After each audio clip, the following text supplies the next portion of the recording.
Wow! Life in the Philippines during early times was so different. Look, during the Spanish period, they had strict rules and people had to follow many traditions. Yeah, and their beliefs were also unique. Some of them even believed in myths and supernatural beings. Wouldn't it be great if we could see how things really were back then? I have an idea. Why don't we visit our school museum? I heard there's a lot of historical items and stories about the past. That's a great idea. Let's go and explore. Dumanan kayo! Welcome to our school museum. Here, we preserve the past to connect it to the present and future generations. That sounds interesting, but why is it important to have a museum? That's a good question. Here's our mission and vision. Mission: to preserve and showcase the rich culture, history, and traditions of our ancestors, inspiring students to appreciate and learn from the past. Vision: a school that values and connects the past with the present to build a stronger and more informed future. That's amazing! I think we're about to see and learn so much. Absolutely! Now let's begin our journey through time. Good day! Here we have the past and present presidents of the Philippines. One of the most well-known leaders is Ferdinand Marcos, who was born in Sarat, Ilocos Norte. He was the 10th president of the Philippines and served for more than 2 decades, the longest in history.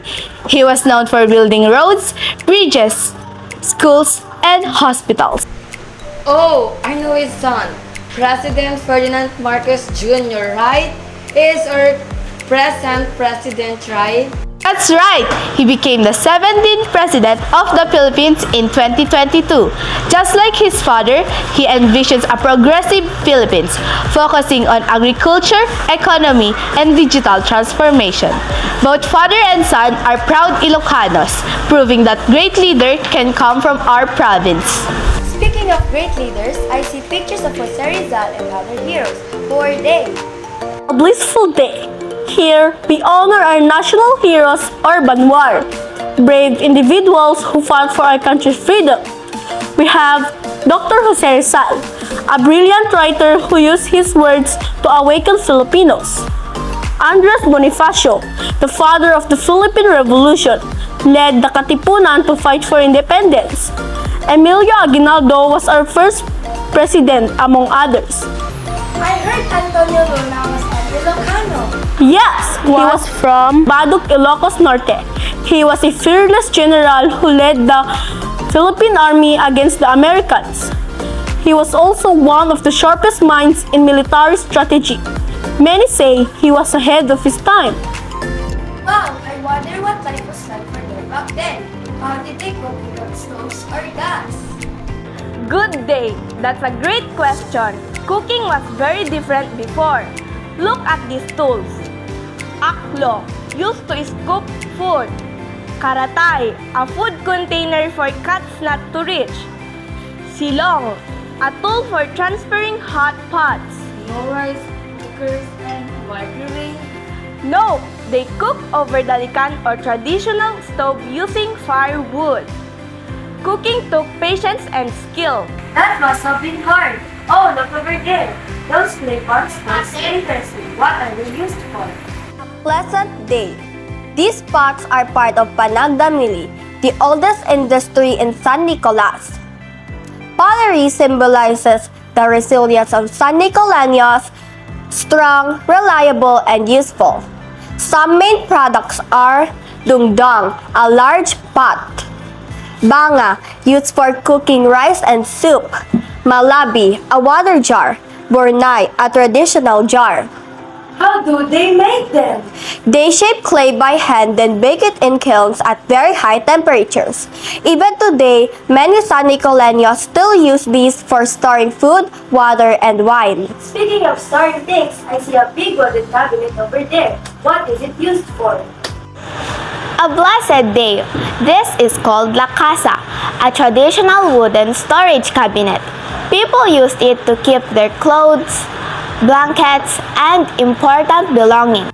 Oh, what is this? A tiny boat? This is an old iron. Instead of electricity, people put hot coal inside to heat it up and press clothes. It required a steady hand and patience, unlike today's easy plug and press irons. I see some small lights over there. They don't look like electric lamps. What are they? Hello guys, these are hasag, kinki, and gasera. Before electricity, these were used as lights. How did they work? They used kerosene or coconut oil. The flame was small, but it was enough for studying, cooking, and even fishing at night. Fishermen use them? Yes, they hung the lamps on their boats to attract fish. It was their way of street lights on the water. That's amazing. But besides fishing and farming, what other tools did they use? A blessed day. Great question. These tools are used in farming and fishing. Bigao, a rice winnower to separate the grains from husks. Kuribot, a woven basket used for harvesting crops. Iket, a traditional fishing net like alat here. It looks like people worked a lot in the past. Yes, but they also knew how to have fun. Really? What games did they play? A pleasant day. Here are some games that entertain children before gadgets existed.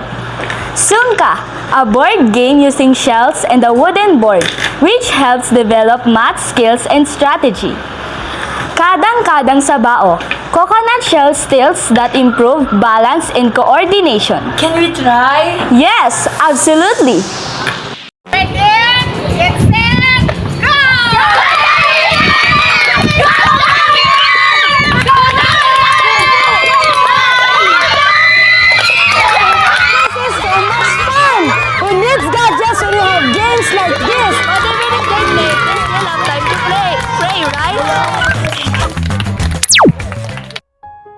Hello everyone, that's correct. Here we have the home altar, a sacred place in every Filipino household.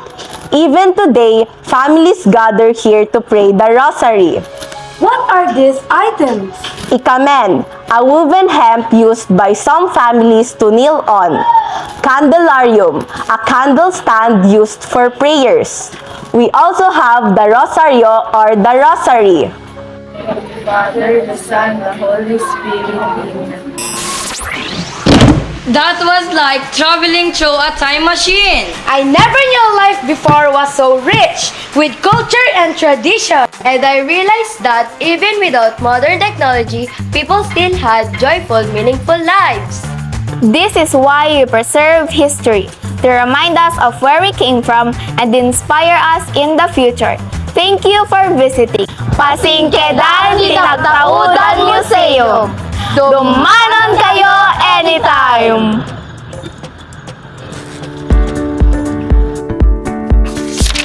Our school museum is more than a collection of artifacts.